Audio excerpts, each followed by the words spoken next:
Channel. ఈ రోజైతే instant గా ఈజీగా మామిడికాయ తురుము పచ్చడి ఎలా చేసుకోవాలి అన్నది నేను చూపించబోతున్నాను. నేనైతే 2 కాయలతోని ఈజీగా ఇన్స్టెంట్ గా ఇలా చేస్తున్నానండి. మీకు నచ్చితే మీరు కూడా ఇలా ట్రై చేయండి.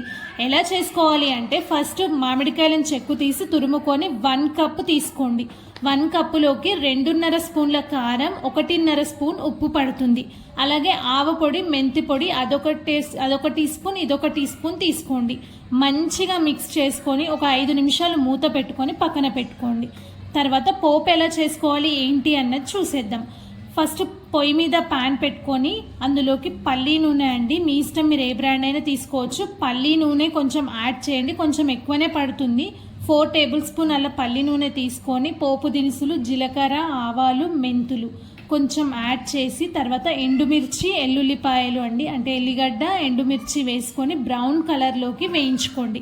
తర్వాత దాంట్లోకి కరివేపాకు, కొంచెం పసుపు యాడ్ చేసుకోండి. ఇది ఇన్స్టెంట్గా చేస్తున్నాం కాబట్టి పసుపు వేస్తే ఇంకా టేస్టీగా ఉంటుందండి. కలుపుకుంటుంటే కూడా చాలా మంచి స్మెల్ వస్తుంది, చాలా టేస్టీగా ఉంటుందండి. మీరు కూడా ఒక్కసారి ఇలా చేసుకోండి ఇన్స్టెంట్గా. తర్వాత మనం ఆల్రెడీ మిక్స్ చేసి పెట్టుకున్న ఆ తురుము పచ్చడిలోకి ఈ పోపుని యాడ్ చేసి మంచిగా వేడి వేడి అన్నంలోకి కొంచెం నెయ్యి వేసుకొని తింటే నిజంగా అండి చాలా టేస్టీగా ఉంటుంది.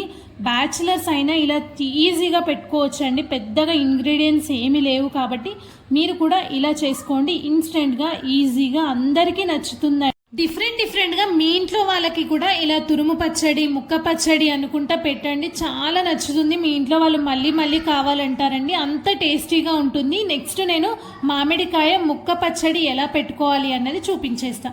అంతవరకు బాయ్.